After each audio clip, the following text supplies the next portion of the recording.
kabajamtoota daawwattoota keenya Dream Media irraa oduu yeroo kanaaf qabanne isinitti himaa oduu waliin Hanwaaqoo Bultiiti ijoo oduun ni eegala.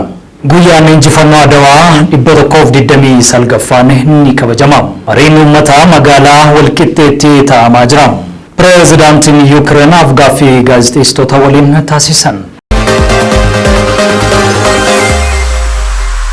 Kunneen ijoo oduu turanii gara bal'ina oduutti darba. Guyyaan injifannoo Adawaa 129ffaan mata duree Adawaan injifannoo uummattoota gurraachaa jedhuun kan kabajamu ta'uu raayyaan ittisa biyyaa beeksise. Raayyaa ittisaatti daayirektaroota ijaarsa xiinsammuu Meejar Jeneraal Indaalkaachoo Waldakidaan guyyaa injifannoo Adawaa 129ffaa ilaalchisuun ibsa kennaniiru. Dabalataa akka taanutti qindeessineera. Adawaa injifannoo uummata gurraachaa jedhamuun kabajamuuf kan jiru guyyaan injifannoo Adawaa 129ffaan injifannoon Adawaa injifannoo uummata Afrikaatis jedhamuun ni beekama jedhame.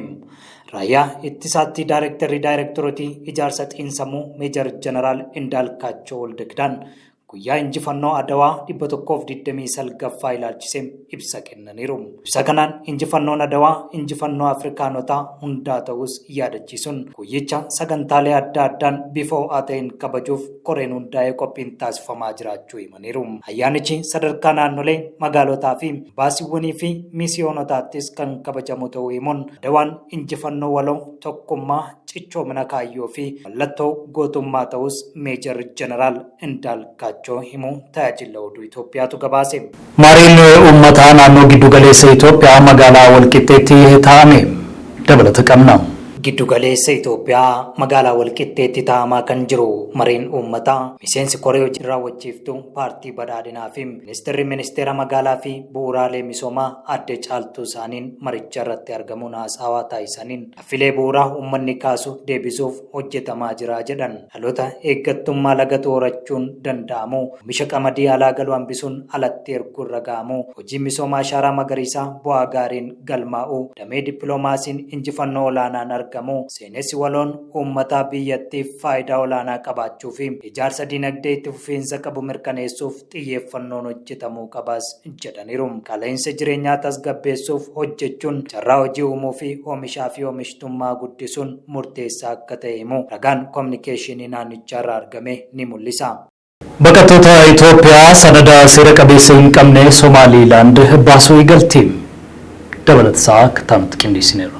Lammiilee Itoophiyaa 1,000 ol Puutlaand magaalota Gaarowee fi Basaasoo irraa baaseen torban muraasa booda poolisiin bulchiinsa Somaaliilaand kanneen waraqaa seera qabeessaan hin qabne ari'uu jalqabeera. Galaa Hargeysaatti sakanta'iinsaan lammiilee Itoophiyaa seeraan alaa Somaaliilaand keessa jiran to'annoo jala oolchaa jiraachuun mul'achuun gabaafameera. Yaada baqattoota baasuu yeroo dhiyoo eegalame irratti aangawoonni Somaaliilaand yaada ifatti kan hin kennine yommuu ta'u, baqattoonni kunneen hedduun isaanii sabaan Oromoo yoo ta'an galii xiqqaa argamsiisan irratti kan bobba'an ta'uu Addis Standard gabaaseera.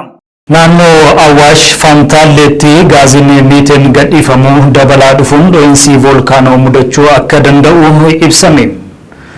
Ji'a darbe keessaa gaaziin miiteen gadi lakkifamuun naannawaa Awwaash Fantaallee hordofee taateen kun dho'iinsa voolkaanoo dhaqqabsiisuu akka danda'u Yuunivarsiitii Finfinneetti Piroofeesara Ji'oosaayinsii kan ta'an Xeenaalam Ayyaanaw akeekkachiisaniiru.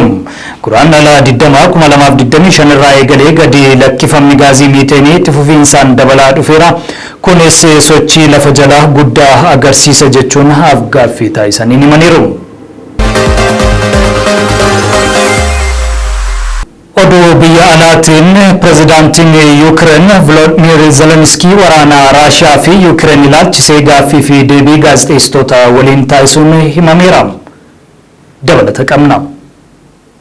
Zelenskiin jalqabbii waggaa sadaffaa waraana garee lamaanii ilaalchisuun kan mari'atan yoo ta'u, aangoo kiyya lakkisuun nagaa biyyoota lameeniif kan buusu yoo ta'e aangoo gadhiisuuf qophiidha jedhan. Pireezidaantiin US Ameerikaa Doonaald Tiraamp torbee darbe keessa Zelenskiin abbaa irree filannootti namanne jechuudhaan erga qeeqanii booda Zelenskiin dubbii kana dubbachuu fi qeeqa kanaanis kan hin mufanne ta'uu fi caamsaa bara 2019 karaa dimokiraatawaan filamuun aangoo fudhachuu yaadachiisuu isaaniitu himama. Zelenskiin wiixata kana hooggantoota biyyoota lixaa waliin akka mari'atan himamuun hooggantoonni biyyoota warra lixaa kunneen kaan isaanii qaamaan Kiiv keessatti irratti kan immoo toora intarneetii irratti waraana booda dhimma nageenyaa irratti akka US hin argamnetti mari'atu jedhameera. Dhimmi Yuukireen waadaa waraana Atlaantikaa kaabaa yookiin naatootti makamu marii kana irratti kan dhiyaatu ta'u Zeleniskiin eeruu isaanii BBC'n gabaaseera.